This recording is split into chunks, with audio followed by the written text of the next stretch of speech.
Pembangunan Light Rapid Transit LRT 1B dari Velodrome Manggarai dimulai.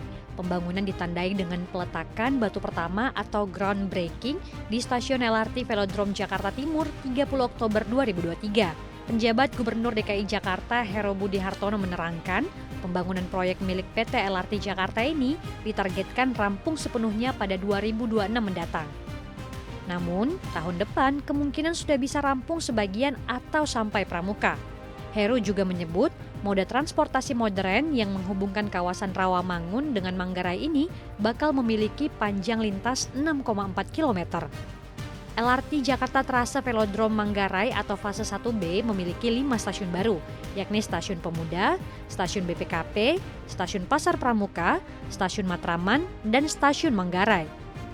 Sementara fase 1A yang telah terbangun memiliki 6 stasiun dengan rincian Stasiun Pegangsaan 2, Stasiun Boulevard Utara, Stasiun Boulevard Selatan, Stasiun Pulau Mas, Stasiun Equestrian, serta Stasiun Velodrome.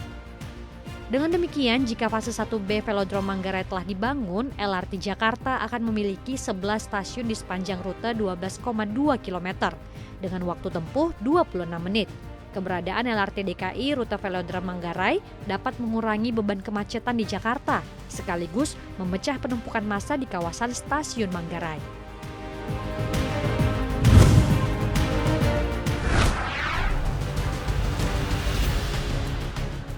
Bandara Internasional Jawa Barat BIJB Kertajati resmi beroperasi penuh menggantikan Bandara Husein Sastra Negara. Seluruh penerbangan berjadwal yang menggunakan Z telah dialihkan ke Bandara Kertajati, Majalengka.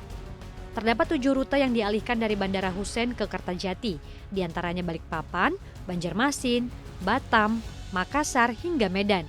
Ketujuh rute tersebut dilayani oleh Citylink, AirAsia, serta Super Airjet. Tidak hanya itu, Bandara Kertajati rute penerbangan Kuala Lumpur, Malaysia telah beroperasi sejak Mei 2023 dan penerbangan umroh serta haji.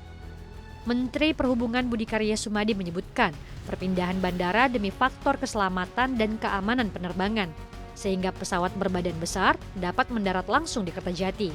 Tak hanya itu, Budi Karya juga menyebut harga tiket pesawat di Kertajati cukup murah ketimbang bandara lainnya akibat diskon landing fee untuk maskapai yang dilayani penerbangan di bandara tersebut. Salah satu contohnya seperti rute dari Bandara Kertajati menuju Denpasar, Bali. Tarif yang dibanderol Rp600 hingga Rp700.000. Angka ini dinilai cukup murah bila dibandingkan dari Jakarta yang tarif tiketnya mencapai Rp1,4 juta.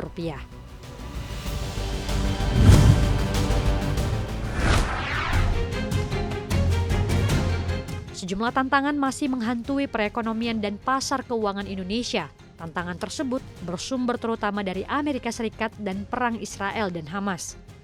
Ketua Dewan Komisioner Otoritas Jasa Keuangan Mahendra Siregar mengungkapkan, kenaikan imbal hasil atau yield surat utang Amerika Serikat meningkatkan keluarnya aliran dana asing dari pasar negara berkembang atau emerging market termasuk Indonesia. Hal ini pada akhirnya ikut menekan kinerja pasar keuangan domestik. Imbal hasil obligasi AS yang kompetitif membuat dana asing ramai-ramai kembali ke AS karena pasar keuangan Paman Sam yang dinilai semakin atraktif. Persoalan berikutnya adalah tensi geopolitik yang semakin tinggi. Perang Israel dan Hamas meletus menyusul perang Rusia dan Ukraina yang juga belum berakhir. Eropa masih berkutat dengan pemulihan ekonomi. China juga demikian. Ekonominya tak sesuai harapan yang membuat banyak negara yang merupakan mitra dagang utama makin khawatir. Sederet persoalan tersebut mendorong kaburnya asing dari dalam negeri, termasuk Indonesia. Derasnya capital outflow ini terjadi secara beruntun sejak minggu keempat September, khususnya dalam data transaksi 25 hingga 27 September 2023 yang tercatat investor asing di pasar keuangan domestik jual neto Rp7,7 triliun.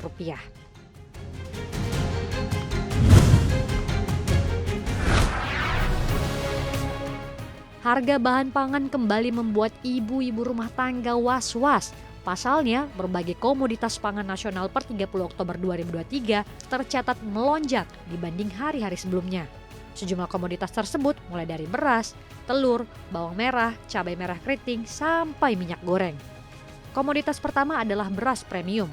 Harga beras premium tercatat meningkat Rp20 menjadi Rp15.000 per kilogram. Lalu untuk beras medium, Harganya turun tipis 0,08% atau Rp10 menjadi Rp13.200 dibanding hari sebelumnya. Tak hanya beras, komoditas cabai merah keriting juga mengalami kenaikan yang cukup signifikan.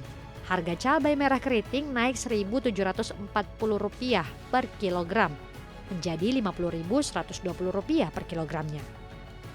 Sama pedasnya dengan harga cabai merah keriting, si kecil cabai rawit merah juga naik Rp1.620 per kilogram atau 2,56%. Dan kini dibanderol dengan harga Rp64.970 per kilogram. Presiden Joko Widodo pun mengingatkan para pejabat kepala daerah di Indonesia soal kenaikan harga bahan pokok di tengah siklus cuaca El Nino.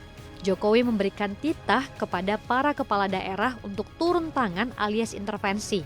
Jokowi meminta kepala daerah rajin belusukan ke pasar untuk mengecek stok dan harga bahan pangan. Menurutnya, dengan berkunjung ke pasar, masalah yang membuat harga pangan naik bisa terlihat jelas. Solusi yang taktis dan tepat guna pun bisa lebih cepat didapatkan.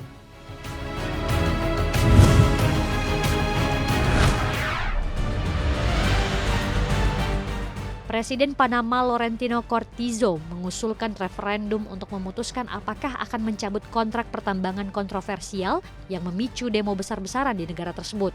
Kontrak penambangan tembaga First Quantum Minerals, sebuah perusahaan yang berbasis di Vancouver, Kanada, telah memicu demonstrasi selama 9 hari mengenai potensi dampak lingkungan dari tambang tersebut. Ribuan warga Panama melakukan unjuk rasa menuntut agar kontrak yang berkaitan dengan tambang tembaga terbesar di Amerika Tengah tersebut segera dicabut. Menanggapi kerusuhan tersebut, Cortizo mengumumkan larangan konsesi penambangan logam baru. Pemungutan suara untuk mencabut atau mempertahankan kontrak First Quantum akan diadakan pada 17 Desember. Cortizo juga mengumumkan bahwa pemerintahannya akan meminta undang-undang yang melarang penambangan logam di tingkat nasional.